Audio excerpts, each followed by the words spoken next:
Okay, well, welcome everyone. It's really exciting to see so many people joining this online event, and I note that we are recording today. If you're uncomfortable with being recorded, I'd suggest that you turn off your cameras, but hopefully you're all happy to be seen to be part of this exciting event. You'll note that you're all on mute already. That's to manage a large group of people who are expecting at today's webinar. So just ask that you stay on mute so that we don't have to contend with background noise. For those of you who don't know me, my name is Lisa Button. I'm the CEO of Community Refugee Sponsorship Australia. I'd like to acknowledge the traditional owners of the lands that we're all participating from today. In my case, it's the Wurundjeri people of the Kulin Nation, and pay my respects to elders past and present and any Indigenous people who are joining us today.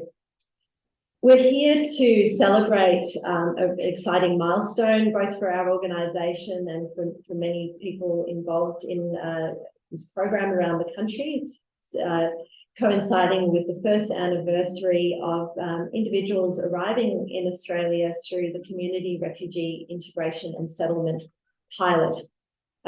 So a special welcome to refugee participants involved in that program. There's a number of them in attendance, as well as community supporter group members around the country who are the real heroes, real local heroes of this work. I'd also like to specifically note a number of supporting community organisations who are involved in helping us promote this program and support groups around the country, as well as some private donors and government participants. It's very much a collective endeavour. I know there's a lot of familiar faces, but also some new faces as well today. So for those of you who are not already familiar with our organisation, Community Refugee Sponsorship Australia is an independent charity. We're working on a national basis. We were formed with the specific goal of making community sponsorship of refugees a reality in Australia, very much inspired by work that's happened over many decades in Canada, where more than 325,000 additional refugees have been resettled through the support of private individuals and community-based organisations, in addition to those coming into the country through government-sponsored or government-led programs. Having been an advocacy organisation for a number of years, we're now very excited to be partnering with the federal government and the Department of Home Affairs in delivering the CRISP program, that is Community Refugee Integration and Settlement Pilot. It's a 4-year pilot that was launched, well, in practice, a bit over a year ago. What that program involves is groups of 5 or more everyday Australians coming together to welcome and support the settlement and integration of refugee newcomer households arriving in Australia directly from overseas, identified for resettlement through the UNHCR and issued visas as permanent residents to come and rebuild their lives in safety here in Australia. These local groups are, as I said before, the real everyday heroes of this work.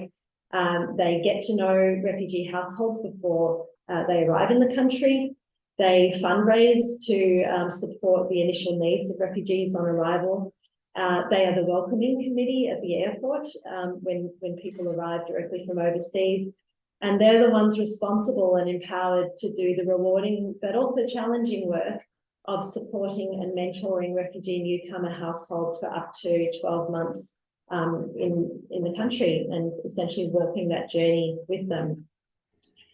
They are doing this work as independent, self-managing, self-actualizing organisations or groups, but they often draw on the support not only of our team, but also of community-based organisations, some of whom are here today, clubs, churches, schools, businesses, and many others.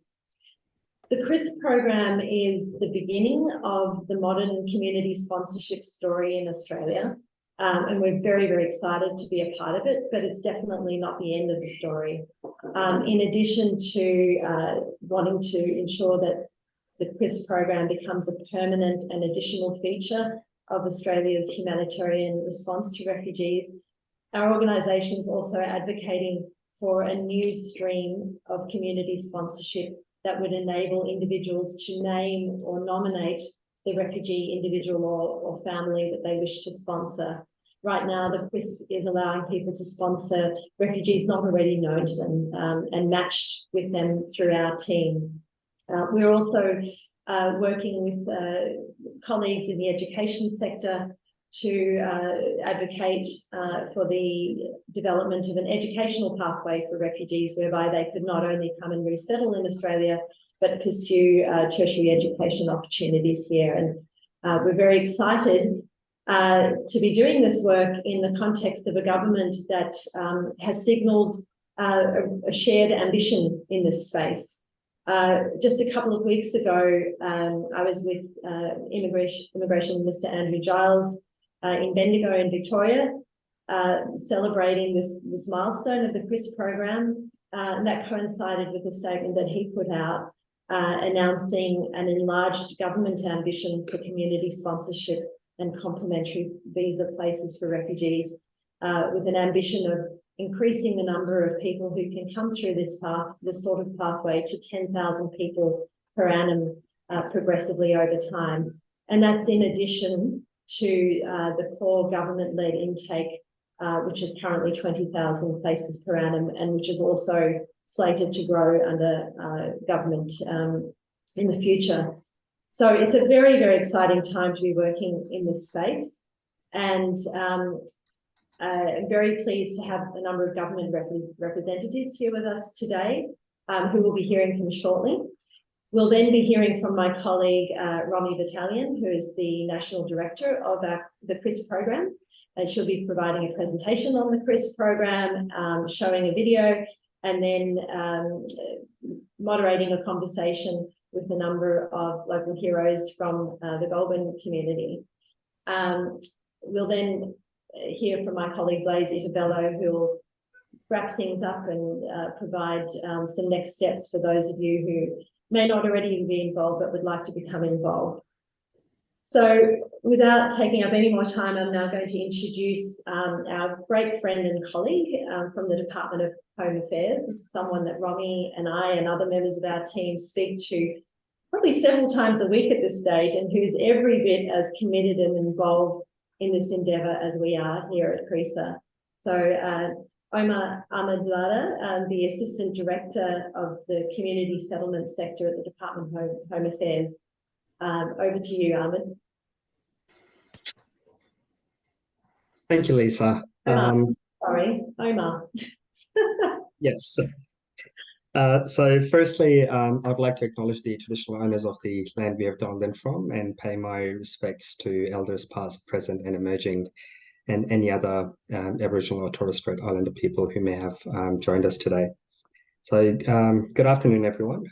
As Lisa said, my name is Omar Ahmadzada. I'm an Assistant Director in the Community Settlement section of the Department of Home Affairs. Our team is responsible for managing CRISP within the department. Today, we gather to reflect on the compassion and kindness of communities who have participated in the CRISP. It is a testament to the shared values, commitment to humanity, and our enduring belief in the power of community. When CRISP was announced by the government in December 2021, we did have confidence in communities to open their hearts and homes to those fleeing persecution and seeking refuge in Australia. Members of communities have done exactly that and more. Since the first families arrived in Australia under CRISP, they have been introduced to the warmth of Australian hospitality and the beauty of our diverse landscapes. In doing so, the community supporter groups have not only transformed the lives of refugees, but enriched their own communities. The bonds formed between supporter groups and refugees have often transcended the initial resettlement support. They have evolved into lifelong relationships, friendships, and more of an extended family here in Australia. And we have seen CRISP participants resettle across Australia in locations where refugees had never been resettled before, which has been quite exciting for us. And we have seen them thrive with the help of their new communities and service providers.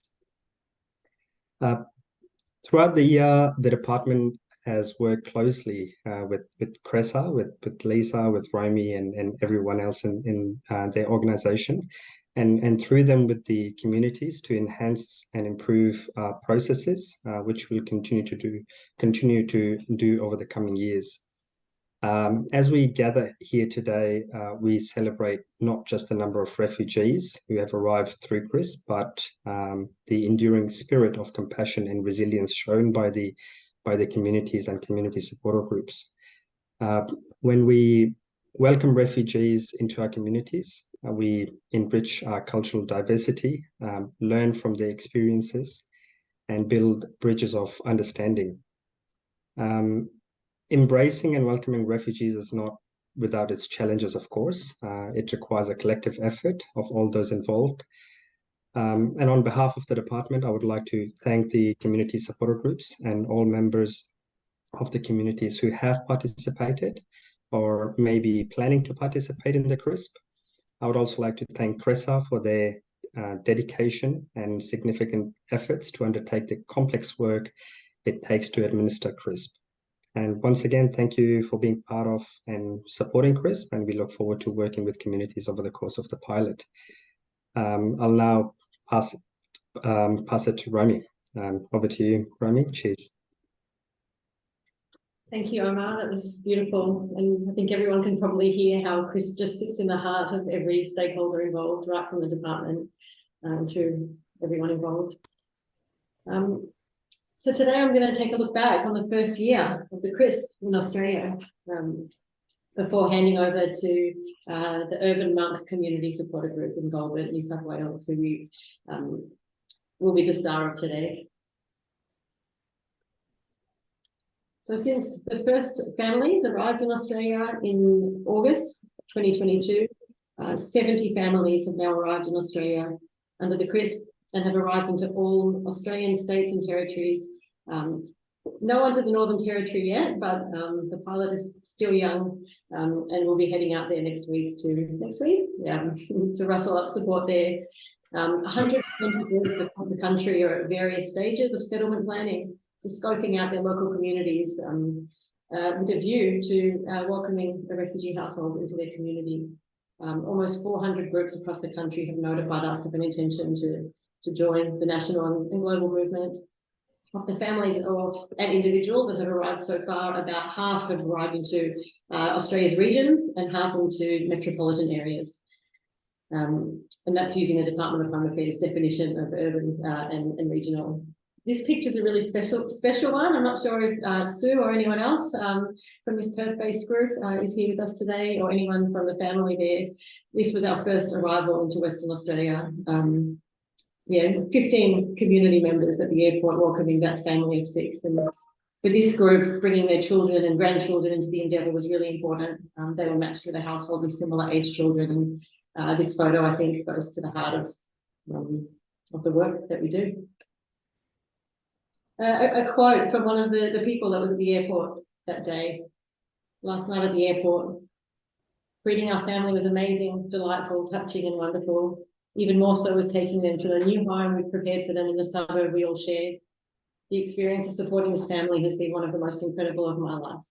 I look forward to walking beside them in friendship as they navigate their new lives in Australia. So as I say, CRISP is really, it's across the country. A quick look there at the diverse settlement locations, and this is so exciting. This is about from the ground up, people around the country saying we can welcome and our community can do it.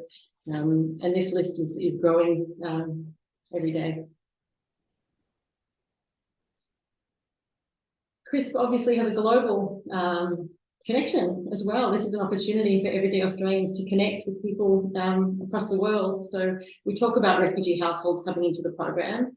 Those households are really diverse, not just culturally diverse, but the case compositions we're seeing. We're seeing single adults, we're seeing couples, we're seeing large families, we're seeing 3-generation households, single parents, a significant cohort identifying as LGBTIQ. So just as diverse as the people around Australia wanting to welcome is a diversity we're seeing of refugees coming into the program. This is how we see that this is a program for everyone in Australia. And we can see, I mean, one never wants to celebrate how widespread the need is across the world. But yeah, exciting to have an opportunity to be connecting with households and individuals from a vast array of countries. So we speak with groups and refugee households throughout their first 12 months in Australia. Of the first groups, of the first refugee households to reach the 6-month point in Australia, 100% of them and 100% of their groups have told us that they feel they've established a strong social connection between the group and the refugee that was welcomed. Again, 100% of households and 100% of groups told us that they felt the newcomers had also established good social links beyond the group. So this isn't just about that group of 5 or more community members who go through our screening and training. This is a whole of community effort, and we're seeing that is coming to fruition. 100% of newcomers had at least one family member still attending English classes 6 months post-arrival. This is a really wonderful outcome. For a lot of newcomers, there can be really competing demands on arrival, and that can impact on engagement with English language support. But here I think we're seeing that having the backing of a community group is really giving newcomers an incentive to remain engaged for those critical early months. Again, 100% of the newcomers and groups felt that the newcomers' English had improved since they arrived, and a really high percentage of people engaging with additional study as well as English classes in that first 6 months. I'm going to talk about a few highlights. Before I do, acknowledging we've got a lot of groups in the room and the newcomers in the room who are navigating the first year in Australia, and that is not easy. There's hard parts in all of our lives over the course of the year, and I think anything truly transformative does involve some parts that are going to be difficult and uncomfortable. So I want to just acknowledge for those in the room who are navigating challenges at the moment. Yeah, just want to acknowledge that that is part of the work, and I think indeed what makes it all so meaningful. Some highlights: school enrolments. A lot of the refugees that we speak to offshore have had really interrupted education. There's a brother and sister here who settled on the Central Coast who had no opportunity to engage in school before arrival. Coming here at the age of 10 and enrolling in school for the first time. So some of these tasks that we're asking groups to help with might sound quite administrative, but boy, are they meaningful. Yeah, seeing people learn to drive, you know, and what that means, not just for the independence of their household, but for employment prospects and just engagement with the community. The cultural exchange that we're seeing, refugees are not just passive service recipients. It's a genuine exchange where Australian community members are learning and adapting just as much as the newcomers that they welcome. And the image on the right of the Wonthaggi community, I think, really speaks to the layers of support that people receive under this program. Again, it's much bigger than that group of 5. Over the last year, we've had a range of organisations join our efforts to really establish this firmly across Australia. These are some of the organisations that are helping us to mobilise groups. I think they represent, again, as I say, not just the diversity of Australian people getting involved, but the diversity of refugees coming into the program. So you can see this is representing the LGBTIQ community, the rural communities, and various faith-based organisations. So today we're going to, before we hear from Maggie, I wanted to share a video that was developed by one of our partner organisations at Neighbour. Neighbour is a Christian faith-based organisation, and so this video involves a call to action to Christian communities across the country. As I say, there are similar organisations, environmental organisations, other faith-based organisations, and queer organisations, and many others calling into their communities. So this video is an example of that reach. So I'm going to introduce our guest speakers through the video, and then we'll hear from them shortly.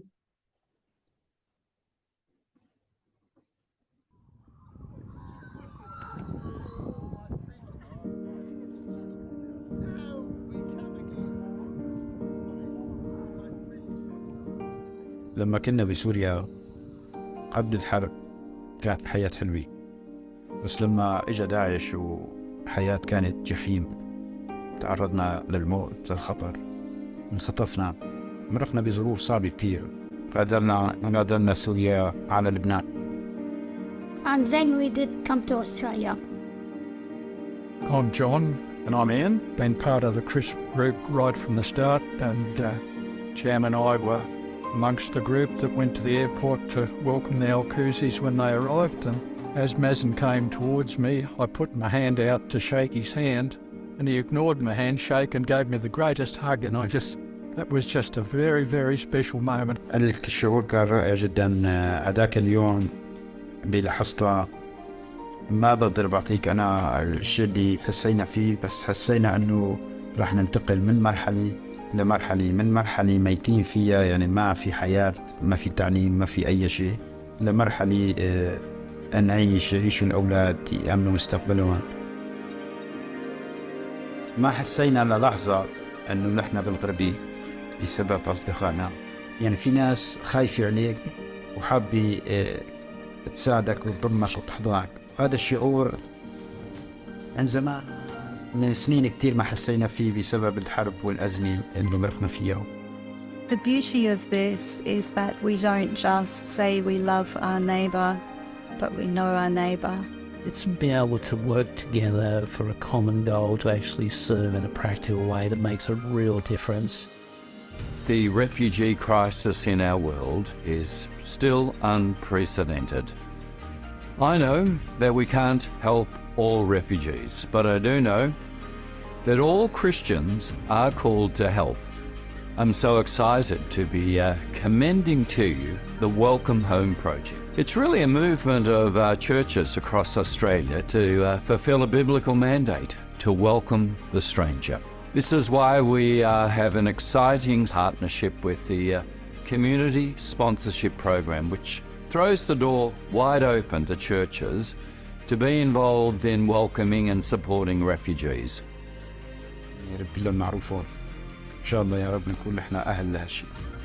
شكرا.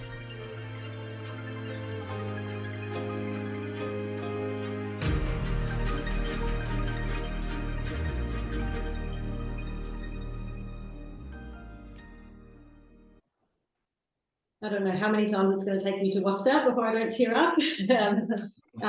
So I want to introduce today the Urban Monk Community Supporter Group in Goulburn, New South Wales, and the family that they welcome. Urban Monk was formed in Goulburn, New South Wales in about 2019. We're going to hear from Maggie a little more about how it was formed, but it was with a common purpose to connect with and support refugees in Australia. Urban Monk is comprised of Maggie and Daryl Patterson, Janet and John Weatherstone, Gail and Robert Favaloro, and Ian Anderson. But really there was no end to the names of community members we really could list here around Goulburn, the layers and layers of supporters. In August of last year, they welcomed the Alcuzi family, Mazen and River, and their two sons, George and Elias, who were 13 and 11. The Alcuzis are originally from Syria. They held a whole lot of businesses over there. They had a dairy farm. They were involved in, they had an olive grove, a poultry farm. They had a food distribution business, which included coffee, roasting and distribution, and nuts. So the various businesses saw them become a target when Daesh or ISIS invaded. And sharing this with the permission of the family, that they experienced 2 kidnappings, one for a period of 10 days and one for a period of 10 months, and had a very long period of displacement before they were connected. The Urban Monk Community Supporter Group. Martha's here today and will give us a wave, but won't be speaking today, maybe at a later date. But I'd like to welcome Maggie Patterson and John Weatherstone from the Urban Monk Community Supporter Group.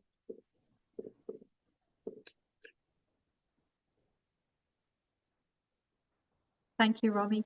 Hello. I can't see Maggie yet. There you are. So Maggie, tell us, how did your involvement with the CRISP begin? How did Urban Monk come to be? Well, Urban Monk came to be because collectively we just had a bit of a, we felt powerless when we'd watch the news, and we just thought the refugee crisis is so big. What can we possibly do? And then suddenly we had this pop up in social media from CRISA saying there is something that community groups can do in Australia. And so it didn't take long, living in a regional area, people know each other, for a group of us to just commit to journeying with CRISA. Thanks, Maggie. I should say I'm going to be asking you a few questions, but we welcome everyone here to put some questions in the chat, so you'll all get your turn as well.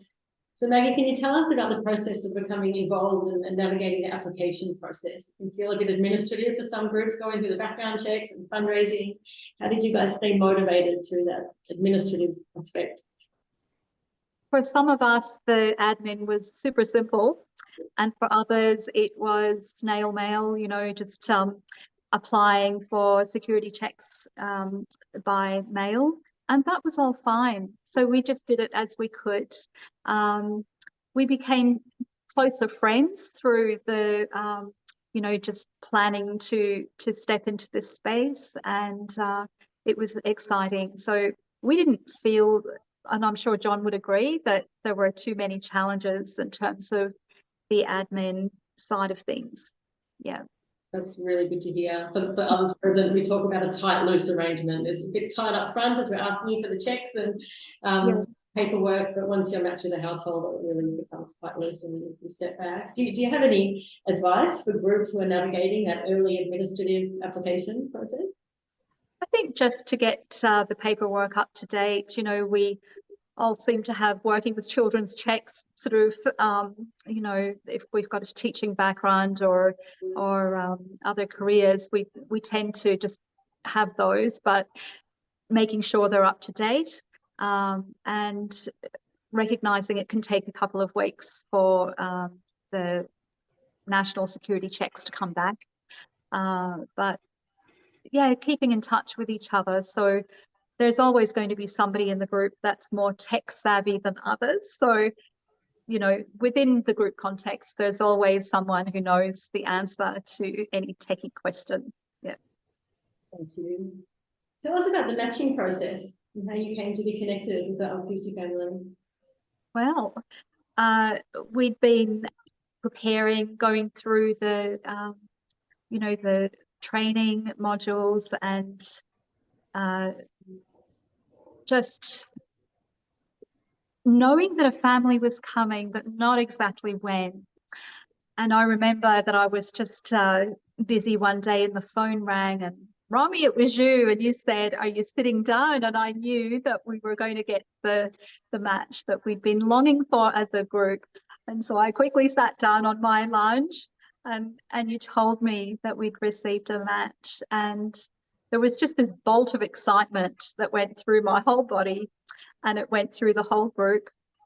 And I can only imagine what it was like for Mazen and Ruba at the other end, getting that same news. So that was just one of those moments I'll never forget. Yeah. What was it like establishing contact with them for the first time while they were still? Yeah.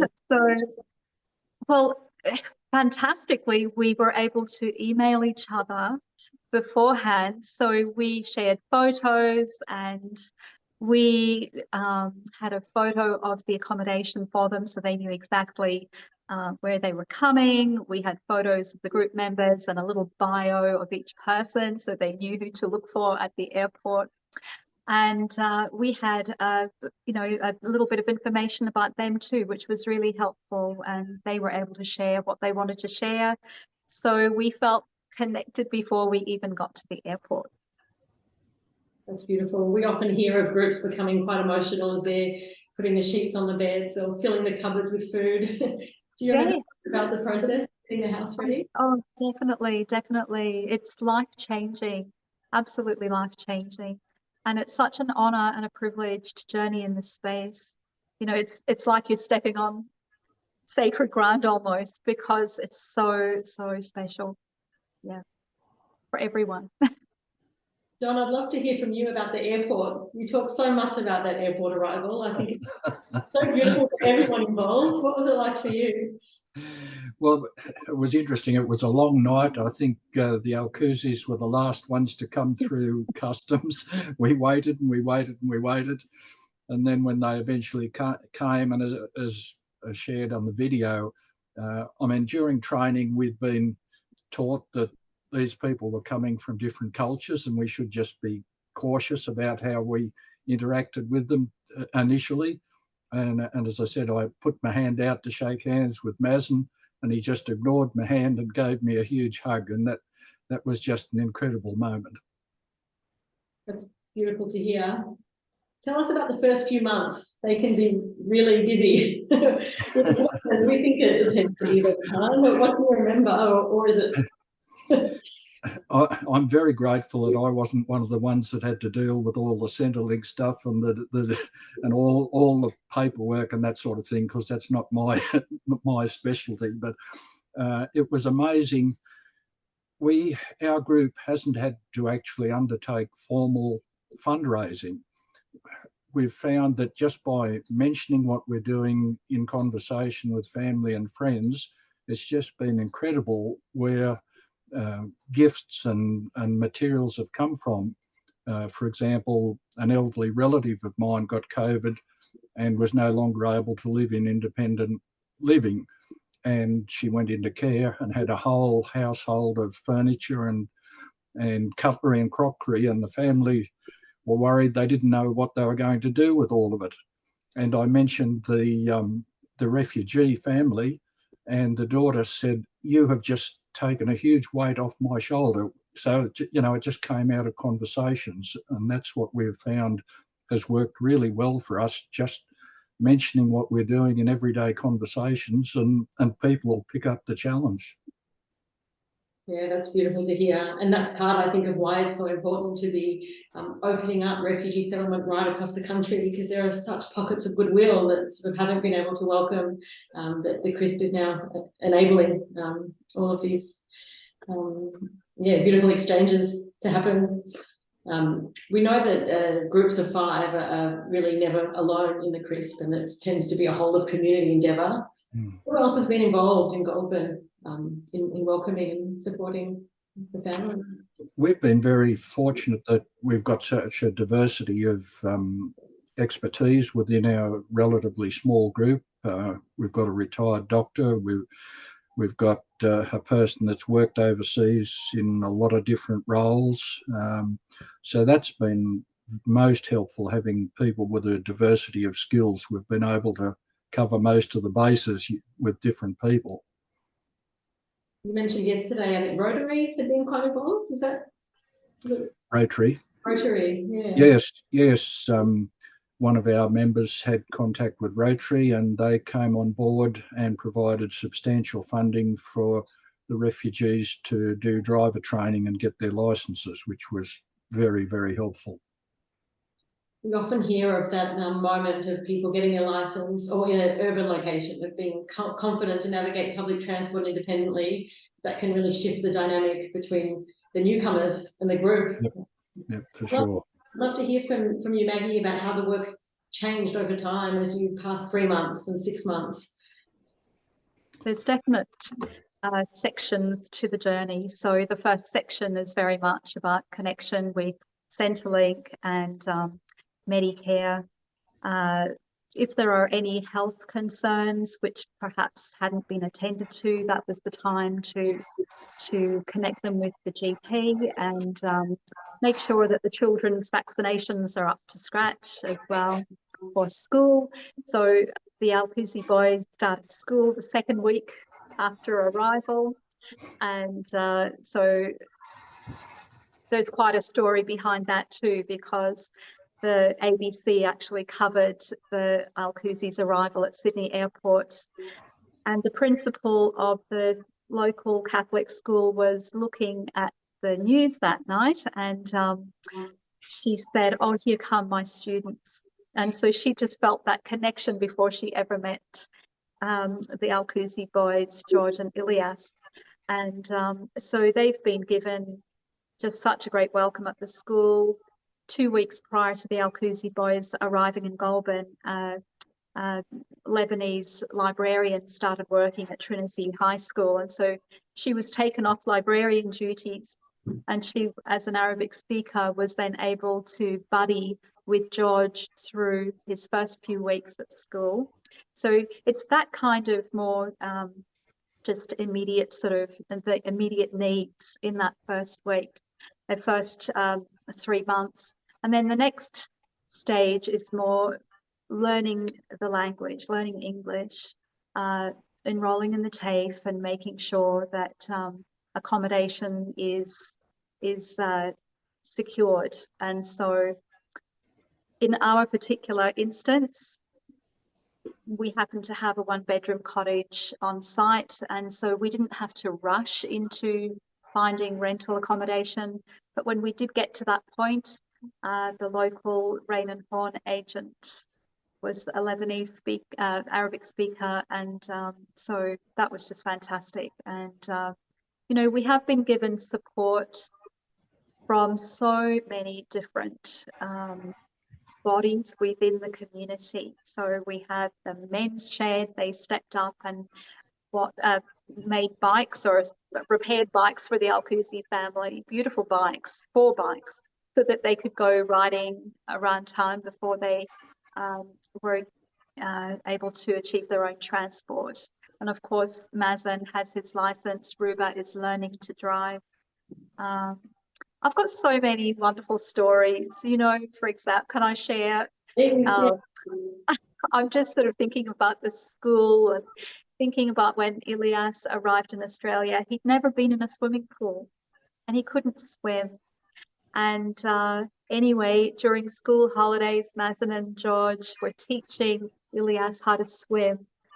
So when the swimming carnival time arrived, guess who got the blue ribbon and won the 200 whatever the meter was, but he got the blue ribbon for swimming. And it just shows that taking that care, taking the time, and just being friends over this journey produces incredible outcomes. I remember how we rejoiced seeing a photo of Ilias with his swimming ribbon, and was thinking these families don't know how many people are invested in their welcome, you know.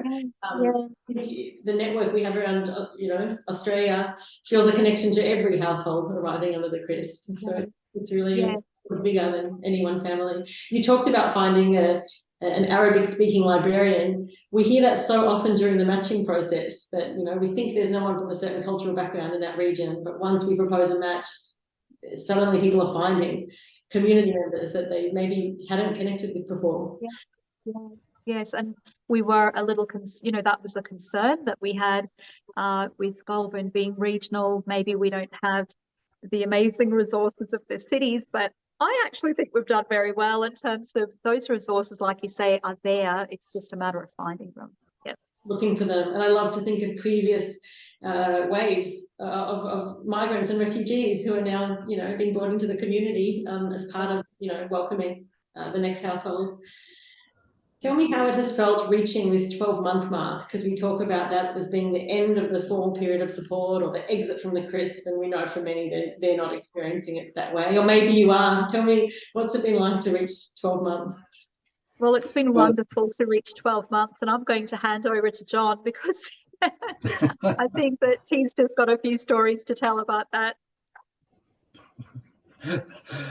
Well, it was interesting. A couple of months ago, we was planning an end of formal involvement function, and then there was some unexpected needs came up, and that's all gone on back burner for now. And you know, there are some things that have surfaced in recent times that make it necessary for us to continue the journey beyond the 12 months. We can't just walk away and say good luck.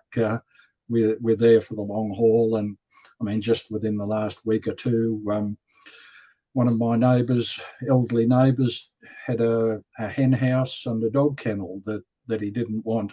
And lo and behold, Mazen decided he wanted some chickens and could place the hen house. And then George was given a 5-month-old pup, so I was able to place the dog kennel as well. So just another example of how things just come unexpectedly from the community. That's so beautiful. I mean, I want to hear from you what the Alcuzes are up to now. I welcome questions in the chat for Maggie or John as I do that. Tell me, what are the family up to now, having been in Australia for 12 months? Well, having been in Australia for the 12 months and been orientated, Mazen and Ruba have decided that they would like to have a business because they're business people. And so they are looking at developing a cleaning business. And I'm very excited about that. And they've already taken steps to register the business name and, you know, do the connect with the right people so that can happen. And so that's an absolute hope-filled and exciting journey. That's, you know, the next chapter. I do want to hear the highlights, Maggie, but first, let's be real. What have been the challenges? What have been the hardest part? I think that, as I mentioned earlier, that there were some ongoing health issues which just needed to be addressed. And obviously, there are waiting lists to see doctors and specialists post-COVID. And so we felt concerned that it would be really helpful, you know, if Mazen was just given access to specialist care quite early on in the piece. But the waiting times were really not helpful. And so within our network, a cardiologist agreed to see Mazen. And so he was given the treatment that he needed. And you know, it's amazing. The networks are incredible. When the ripple starts, it just keeps going right through the community. So at the end of last year, we had a thank you lunch, like a Christmas lunch, and we had over 80 people from the community that came to that just to be a part of something really special. So the core group is core, but we're stepping into, you know, a whole of community endeavour. You mentioned the health, the wait times. We're finding that some groups might not have dealt with Centrelink before, or might not have experienced the frustrations of the public health system and long wait times. Yeah. There been learning or surprise for you about some of these, you know, systems that you might not have been aware of before? To be honest, we're in a regional area, and I think that one of the benefits of being in a regional area is that people have more time, and so in Centrelink, they've been really helpful. We've got a migrant officer, Sophia, who has just been incredibly helpful. Any questions I have, I've just rung her directly and she's fixed things for me, and made sure that all of that was really seamless. You know, it is a transition for the family, and things are done differently here, like car registration and, you know, budgeting for things that perhaps, you know, may not be something you'd be budgeting for in Syria, for example. So just being aware of the quirks of the Australian system, and together we get through, and just yeah, make sure that if any issues do arise, that we work on them together. Did the challenges end up being the same ones you thought you'd encounter? Like, as you were coming, you know, some groups have a bit of nervousness as they're starting the process. Things that you found challenging, how did they play out, not play out? Well, from my perspective, I was just so we just love the Alcusis, you know. They have been such a beautiful family for our group to carry. So we've been very spoilt in that sense that, you know, we didn't really know who we were going to be matched with, but our expectations have been exceeded. So in terms of the, you know, the challenges, they've been less than what I may have predicted. So it can go either way, I'm sure, but we've just been a bit spoilt down here in Goulburn. And at the same time, you know, I think for the Alcusis themselves, there would have been challenges that just cultural challenges coming into a regional area with perhaps not so many Arabic speakers, and it's just taken them longer to find those Arabic speakers, as we mentioned earlier. However, you know, John might have something to add to that, but from my point of view, it's been such a positive, heartwarming, life-giving experience, even right down to the administration side of things. Have you learned anything new about Syrian culture? What has that exchange been like? I love the food.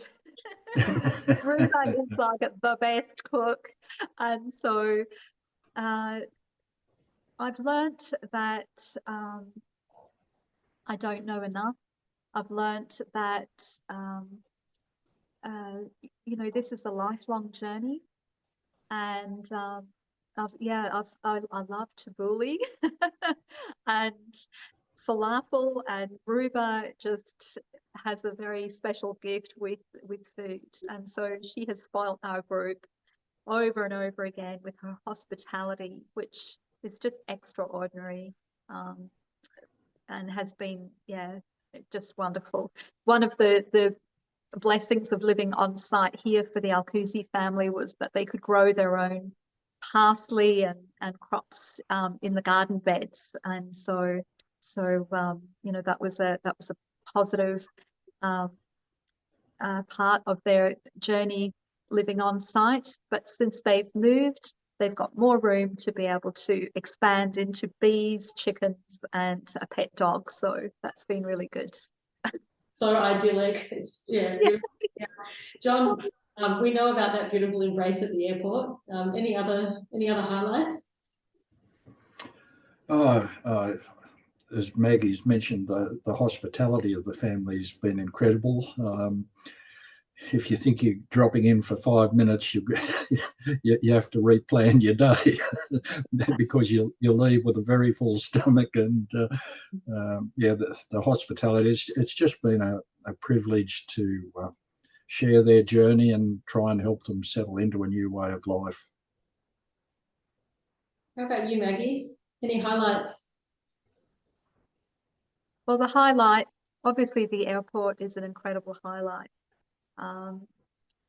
Watching Ilyas win his swimming race when he couldn't swim when he arrived was a highlight. The musical highlights are many. So just shortly after they arrived in Goulburn, the Youth Symphony Orchestra, Sydney Symphony Orchestra, was playing in Goulburn, and the Alcusis attended, and lo and behold, they were invited to perform for the orchestra. And so that's exactly what they did. So that was just like, wow. And but since then they've performed in Christmas concerts. They are in the school bands. So George plays the oud, but he's learnt the guitar. So he's playing the guitar in the school band. He's playing in the church band. And Ilyas has been playing in the school band and in the school classroom. Any events, Ilyas plays the piano for the school events. So they're just integrating really well. Another highlight is sport. So George is playing rugby and Ilyas soccer. And unfortunately, George broke his foot in the last rugby match, but he was taken into surgery, and they saw that his foot had been broken twice before and had not been attended to because medical wasn't available. And so his ankle has been healed of the previous injuries as well. And so that's ended up being a really good thing for George. Wonderful. Maggie, any words for people who have joined us today who are considering getting involved? Well, I think that there are two sides to this coin. And one side is obviously the immediate need that exists in our world. The other side is that the groups themselves are given so much through participating in the CRISP. It's life-giving on both sides. And I would just ask, why wouldn't you do it? You know, we're surrounded by need in our world. And through this program, as just ordinary, everyday Australians, we can step up and be part of the solution. So how life-giving is that? Instead of watching the news going, what can we do? We've actually got something really important that we can do, all of us can do. Thank you, Maggie. How about you, John? Any words for others wanting considering? Yeah, as Maggie said, being part of a team has been really special. The bonding and the sharing of the team, but also learning about the suffering and the hardship that these people have been through. I think it helps us to appreciate what we've got here in our country and an obligation that we have to try and help reduce that need. Thanks, John. Does anyone else have a question for John or Maggie? I don't know if my colleague Anne has been collecting questions. Yeah, no, well, I'll just say thank you so much, John and Maggie, for sharing those incredible stories. We have a lot of questions in the group chat. So I'll quickly go through, I think, a couple of them. There's a lot of questions around accommodation, so Romy, feel free to kind of go through them as John and Maggie are answering it. But I think one of the questions that we had was, and Maggie, I think you briefly touched on this, was how was it finding accommodation for them post that 6-month period? I know you guys kind of had that existing resources kind of sitting in, but what was it like kind of navigating that space afterwards? So it was fantastic because we had the first real estate agency that I contacted had an Arabic speaker for that could help. So Mazen chose the home, and it's a 3-bedroom home, and it's a good price. And Ian Anderson and the group helped to secure the site, and they've been very happy in that context. So, you know, if we didn't have that 7.5 month time where they were living on site, it would have been the same. You know, we could have just had the temporary accommodation for a couple of weeks and then gone to Rain and Horn, and it would have been just as easy, I believe. That's awesome. Anything from your side on that front, John? Anything you want to add to what Maggie said? No, I think it was just a godsend that Maggie and Daryl had that on-site accommodation, which gave us time to look at the next stage. That was just made it so much easier having that that unit already set up. That's awesome. And I'm gonna put Romy on the spot as well, because that's a question that we get a lot from people who are new to the program. Like, accommodation comes up constantly. Romy, what would you say to that when it comes to accommodation? I was going to ask a clarifying question. Maggie, did you say it was the first real estate agent that you spoke to? The first. Yeah. Yeah. There you go. I'm not going to pretend that happens in every case. But sometimes it does. We find that a lot of groups have a lot of anxiety about the housing component, and the minute they actually walk into a real estate agent and start the conversation, it's actually not as bad as they thought. Wonderful to hear some have that luck the first time. Our message to groups is just not not to give up. It often requires people to front up. I think those online forums usually don't allow groups to really explain what it is that they're doing. So I think being old school about it and showing up. And some groups are going in with the 5 or 10 of them, you know, this family that we're trying to find a house for doesn't have a rental history, but we've collectively lived in this region for 10 years, 20 years, 30 years. And I think for some groups, there's an assumption that they might need to become a guarantor, but I think that's certainly not the majority of cases. So I think it's about having trust and tenacity and not giving up. May I say something on that as well? I think my anecdotal observation is that often this program is flushing out what I'd call hidden housing as well.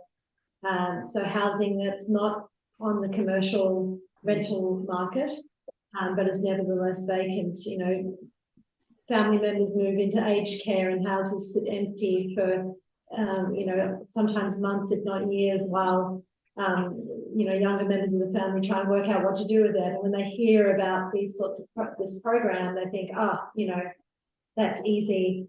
There's a compelling social purpose, and it somehow breaks the inertia of not knowing what to do with that home, or you know, vacant church housing, or people with a you know, a granny flat on their property that's been vacant for a period of time. So there's no one solution that I've seen, but somehow groups are figuring it out, and they're all doing that in different ways, but there are solutions to be found.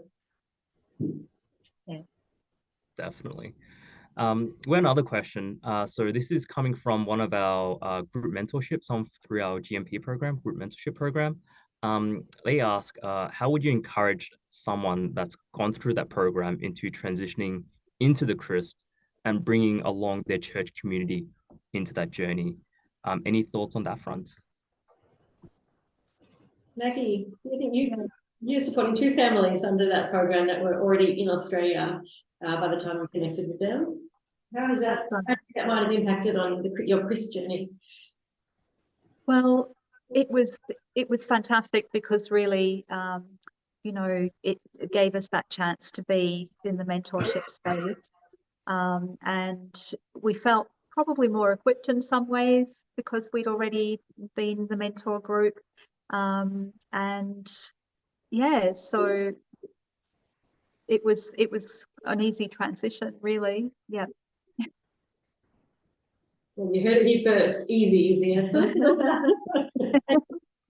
At the risk of stepping outside my remit here, we don't ask groups to start from scratch. If people have been involved in the group mentorship program and done some of the basic training, then they can skip a bit of extra training. There is still some formalities and some extra planning that needs to be done, given the difference between the 2 programs, but it's easier than starting from scratch.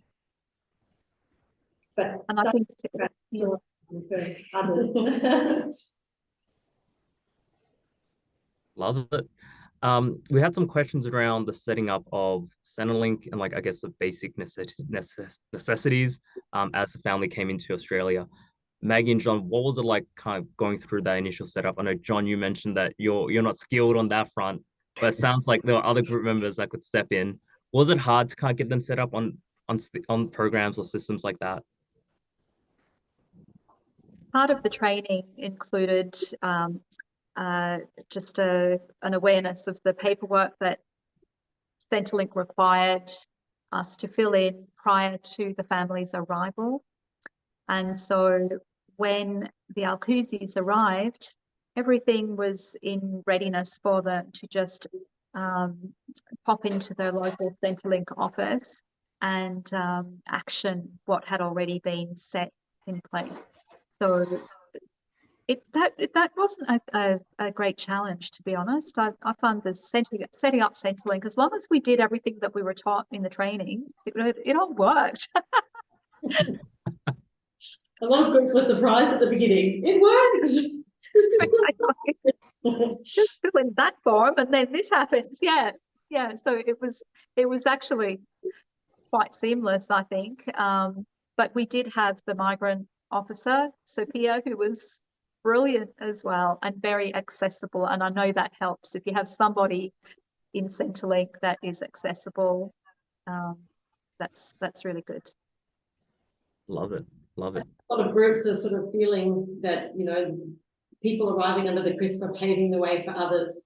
So, you know, there are groups who are working with local service providers who might not have welcomed newly arrived refugees before. They might not know what that IMI card is. They might not be used to people who don't have 100 forms of ID. There are other things. It can make it a bit more challenging. But I think when we think about the second refugee family to arrive into that same region and the third, I think that CRISP has a real sense of sort of paving ground, which makes it exciting to get on board early, I think. Yeah. No, definitely. I have a question here. So what is the group's plan heading into next year? I didn't plant that one, I promise. Well, from my point of view, we're excited to be able to step into this space again after Christmas. But I haven't spoken to anyone else in the group about it formally, so maybe John's got some other ideas. But, you know, the thing about the group is that we travel together for, you know, we've been together for a couple of years. And so in that time, things happen. So people might change jobs, they might move out of the area, they might have health concerns. So it can be quite fluid over time. And so having capacity to step in more intentionally when someone else needs to spend time recovering from an illness or whatever it is that crops up in the course of the year, just bearing in mind that stuff happens and we're there for each other as well, so that we can carry each other through and support each other. So the Goulburn Urban Monk Group's been really good in that department. We've seen, you know, some challenges within the group family, as I like to think of it, and so it's been great to be able to support each other as we support the Alcuzis as well. Amazing. Any comments on that front, John? Yes, one of our core members is about to put their property on the market, and when we talked about the possibility of moving on to another family, that person indicated that they might need a little bit of a spell, but I think all of us are willing to take up the journey again when the time's right. And as Maggie said, we do support one another, and I'm sure we'll be in there for the next round. Love it. Love it. I'm just going through the chat team. There's a lot of questions around accommodation, but I think we've covered that quite extensively at this point. So I'll just flick through it again really quickly. I think we briefly touched on employment as well. Would there, there's a couple of questions around that. Maggie and John, I guess, is there anything that you'd like to share in terms of helping the Alcuzi find employment? What was that experience like, kind of as they kind of settled down into Australia in the first few months? Ian Anderson put in a lot of time just supporting in that area. And one of the businesses that Mazen had in Syria was poultry farm, and Goulburn has a few poultry farms. So Mazen did work there for a while. However, due to injuries sustained during his kidnapping, it's a physical role like that was probably not ideal, and so that's why they're looking at the business option.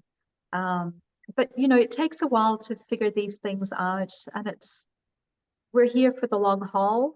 So we just support each other as we explore the best avenues to take. And for Ruba, she worked in a Vietnamese restaurant for a while as well.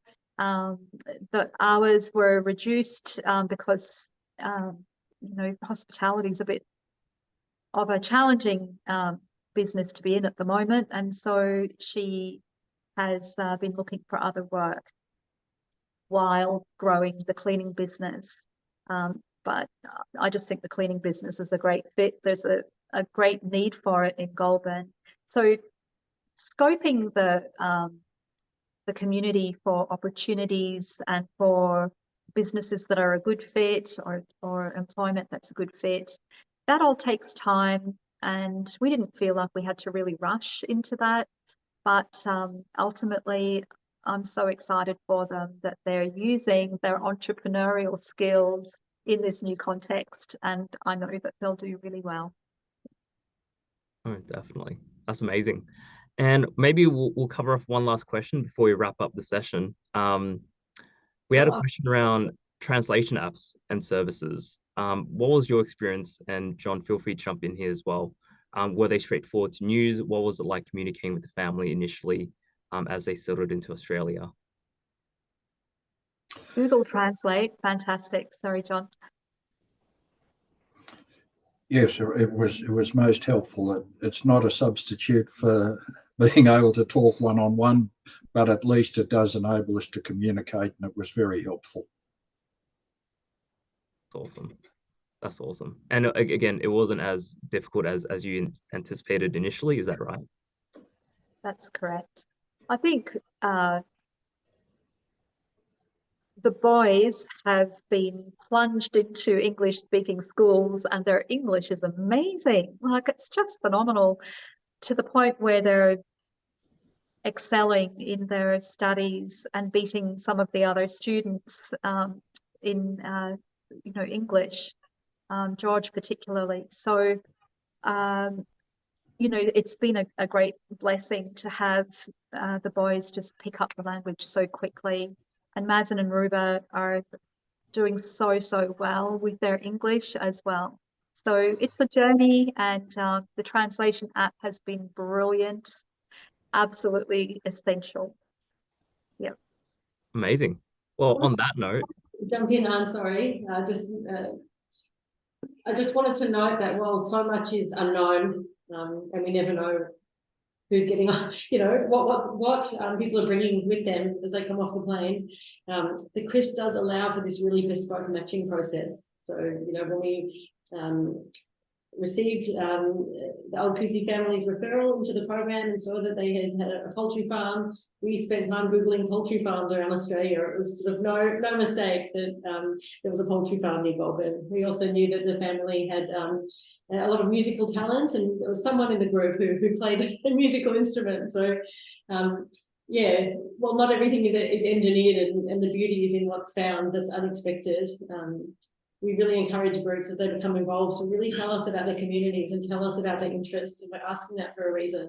And it's because sometimes the matching is based on shared hobbies and interests and things like that. I also wanted to just make note of the beauty of Ruba working in the local Vietnamese restaurant.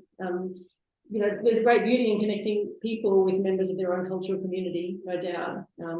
But when we see these bridges between cultural communities, I think this is the stuff that really feels like we're changing the fabric of Australia. We've had a lot of arrivals into the Ballina, Byron Bay region. The first few families arrived from Syria, and they played a really big role in welcoming the next few families from Venezuela. It didn't matter they weren't from the same country. So I think that while we're celebrating the bridge between newcomers and everyday Australians, we're celebrating between connecting the newcomers with members of their own cultural community. But these kinds of bridges, across cultures, I think is really beautiful. And nation changing phenomenon that we're seeing. Sorry. Well, there's a lot more questions in the chat, but I don't think we'll have time to go through all of them. What we will do is there are going to be some post-webinar materials that will be sent out. So maybe Lisa or Romy, I'll pass over to you guys to make any final comments, or Maggie and John, feel free to make any final comments, and then we'll go from there. Thank you. And I really love just hearing that conversation, Maggie and John and Romy, and those great questions from the audience. So I feel very privileged to enriched my understanding of the journey that you guys have all been on. And I do want to, again, just call out the other community supporter group representatives who are in this meeting today. I'm very, very tempted to put you on the spot and ask you to chime in, but I think that would be a risky move given how little time we've got left. But very grateful to all of you for the work you're doing. And I just wanted to sort of follow on from what Romy was saying about, you know, the impact of this work and the bridges that are being built between people of different cultures and language groups. And I think in addition to those, you know, cross-cultural interactions, I'd like to think that Australians as a whole are getting a more sophisticated understanding of what it means to be a refugee through this program. When people meet one another as, you know, individuals rather than as phenomena or names or numbers or labels, they challenge their idea of what it means to be a refugee. And refugees can obviously have endured great hardship and persecution by virtue of the journeys that they've been on and the situations that they've suffered in before coming to Australia. But they also have great strength and capacity and ambition and skills and resources. And I'd like to think that this program is bringing those to the forefront as well, and creating a more nuanced understanding of who refugees are. And really the only thing that refugees share in common as a group is the being forced to flee persecution. Aside from that, they're as diverse as any other group of people in the world. The other thing I just wanted to share is that just recently we've had, I think, 2 babies born into the CRIS program who've been named after members of their community supporter groups. So, you know, there's another layer to the legacy, and it's just such a joy to see those new children being welcomed by the Australian community, as well as obviously their immediate families. And you know, finally wanted to say we haven't shared any data today around employment outcomes. Romy shared some insights earlier about some of the surveys that we did at the 6-month mark. But we are also working with the University of Queensland, who's conducting an independent evaluation of the program, and we hope that in the months ahead that some of the data around employment and other settlement outcomes will be available through their work. I'll stop now and hand over to my colleague Blaze, who's going to just tell people who are new to this endeavour what they can do to get involved. Thank you all very much for being here and for staying the duration. Thank you, Lisa, and thank you, Romy. It's such a great opportunity to be able to do this. I think if I can go back 2 years ago, what we've just done today was just a dream that nobody ever thought on how it will come to reality. And today we're living it. We're celebrating 12 months of the first arrival, something that I would actually want to take this time to congratulate you, Maggie and John, and everybody else that has been involved in this in one way or the other. Well done. Well done.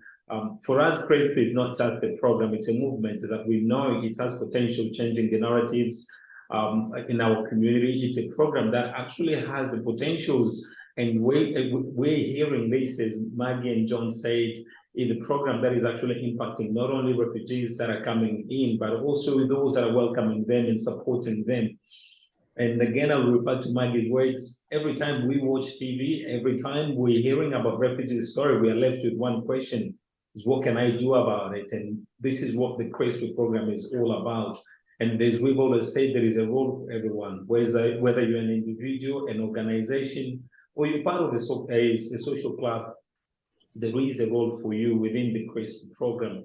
And today, if you've been inspired with the stories that you've heard, or you for sometimes considered about getting involved in a refugee program, we've got an opportunity for you. If you're an individual, you're not part of a group yet, we welcome you to visit our website. There is an information session coming, and as part of the follow-up email that is coming, We will send information about our next information session, where we will tell you everything about the CRISP program and how to get involved. Now, if you're part of an a group already of 5 or more adults, we welcome you to submit an intention to apply on our website. That is the first stage of letting us know that you are interested in being part of the program. And after that, that intention to apply, you will hear from us about the next stage. Now, one question that a lot of people always have is that I don't have a group yet and I don't know what to do. Trust me, start a conversation. Attend the information session and start a conversation. You'll be surprised by how many other people around you that are interested in being part of this. You'll be surprised by how many other people within your community that will join the force beyond the 5 adults that are willing to help you welcome someone in your community. And if you are part of an organization, a club, as Romy mentioned earlier in the slide, we've got a number of community organizations, clubs, and enterprises across the country that have joined us as supporting community organization.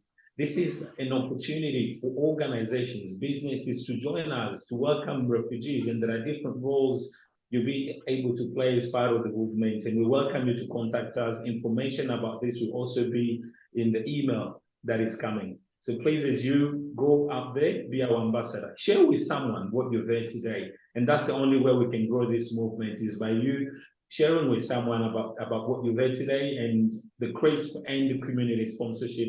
And we hope, if you're not part of the CRISP program yet, that you will join us soon. Thank you.